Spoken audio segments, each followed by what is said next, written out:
Hey, this is Subspace Transmissions. I'm Tyler. And I'm Cam. Cam, I want to know this. We're on hiatus from Star Trek Discovery right now. I know it hurts. It hurts. We're trying to find ways to cope with it. And I've been thinking a lot about this. Why haven't we seen aliens, our favorite aliens, like the Andorians and the Tellarites, make an appearance on this great prequel series? Because in the last prequel series we had, Enterprise, we got a whole lot of Tellarite action and even more Andorian action, and it really brought those aliens to life, and I want to see more on Discovery. We even got Rigelians on Enterprise, for God's sakes. They look like Ninja Turtles. Yeah. Like the creepy Michael Bay ones, though, not the cool, animated ones. That's true, yeah. But with this, I mean, do you think it's just inevitable that we will see Andorians and Tellarites pop up in the series? Do you think it's going to happen in Season 1, or is it going to be maybe Season 2? I'll tell you my concern is that the other series like TNG, not so much TNG, but DS9 and especially DS9 would reference those aliens a lot, and we never saw them. They also referenced the Orion a lot, and we never saw them. And my worry is Discovery's going to continue to do this. Yeah, we've had Andorian tonsillitis reference at this point. That was kind of lame. And multiple Tellarite references. We have to see them, right? I would have to believe it's inevitable. I just want to know if it's going to happen within the last 6 episodes of Season 1. I think I wouldn't put it past them to wait until Season 2, which really makes me anxious because they're the charter... The reason we're talking about this is because along with the Vulcans and the humans, they're charter members of the Federation. We want to see them here. Yeah, and we've got, say, characters on the bridge like Arium, for example, who's this robot woman who I really love a lot. She's amazing. But, I mean, why do we not have, a Tellarite or an Andorian on the bridge? You'd feel like at this point, it would be natural to see one of these aliens on the bridge of a starship. Or even just in the galley, just walking by, holding a tray. Just kind of, it'd be a shutout that would delight fans. Maybe they're just going slow, because the other issue here is we had a lot of fan reaction with regards to the brand new look of the Klingons. Yeah. I wonder if the Tellarites and the Andorians, if they do want to do a revamped look, if that's going to cause a lot of commotion among the fans, and maybe they don't want to deal with that right now. Well, I don't know if you knew this, but the crew member aboard the Shenzhou, the one with the Daft Punk helmet, was actually an Andorian. They were just too nervous about unveiling it to the fans, so they kept the helmet on the whole time. Okay, makes sense.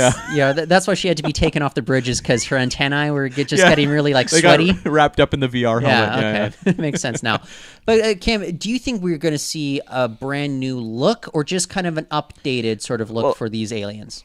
Yeah, I mean... Because the Vulcans, they just have the pointy ears. Because when you jump from the original series into Enterprise, they definitely revamped the look of the Tellarites, especially. But it looks better, doesn't it? It looked great. Yeah. It looked fantastic. And, the Andorians did too. Although the original Andorian design, I think, actually held up really well. But the Klingon question is what really throws a wrench in this, and that I do question how much Discovery is going to kind of muck with what works. I have a feeling we might see Tellarites that are recognizable. I have Andorians that are recognizable because they have antenna, and everything else about them is a little different. But how can they really muck up the design of the Andorians? Because all you need is white hair, blue skin, and antennae. So what beyond that could they change up? Look at how much they changed just the facial look of the Klingons. Yeah. I could see them changing the facial topography. Give them fangs. Yeah. One nostril. One giant nostril in the middle of the head. They gave the Klingons 4 nostrils. Yeah. So I could see them doing more alien things with a Andorian.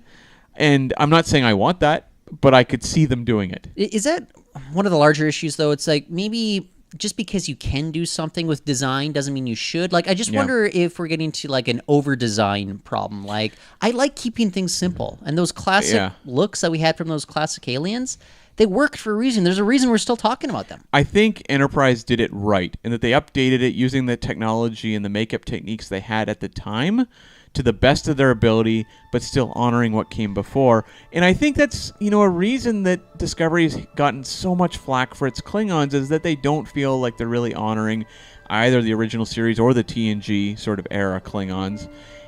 And I hope that they maybe learn a lesson with their Tellarites and Andorians and don't go so far afield where they aren't really visually recognizable. Cam, I'll throw this out to you, but are you for CG antennae, or would you want to have those animatronic antennae that we got in Star Trek Enterprise? Yeah, I mean, those animatronic ones looked fantastic on Jeffrey Combs. Yeah. So, I mean, I'm all for those. I'm always for animatronics. If they work, use them. But I think they're going to use CG. Don't you?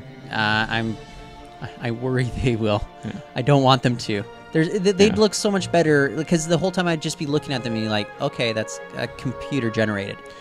Whereas the whole time I'm watching Jeffrey Combs as Shran, I'm just like, those are some badass robotic antennae you've got there, sir. I could also see CG snouts on the Tellarites that are more mobile. Yeah. I'm a simple person. I don't necessarily want to see that. But guys, keep tuning in. We've got the link to the podcast below, as well as to our Facebook page. You can find even more videos there, as well as links to our blogs. Lots of fun stuff going on. And that's at Subspace Transmissions.